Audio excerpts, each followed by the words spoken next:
አዲስ አበባ የኛ ነው አዲስ አበባ ከኛ አዲስ አበባ የኛ በረራ የኛ እንግዲህ እኔ ለእውነት ነው የምናገረው ማለት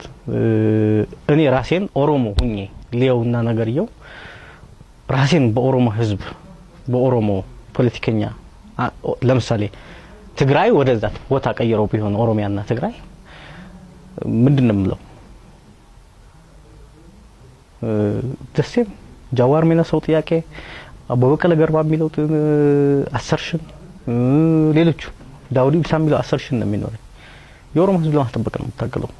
ኦሮሞ ሆነ ማለት ነው ወይ ደግሞ ትግራይን እዛ ቢሆን አዲስ አበባ ዙሪያ ያለው አገር ትግራይ ቢሆን ለዛ ነው የምታገለው ዝም ብሎ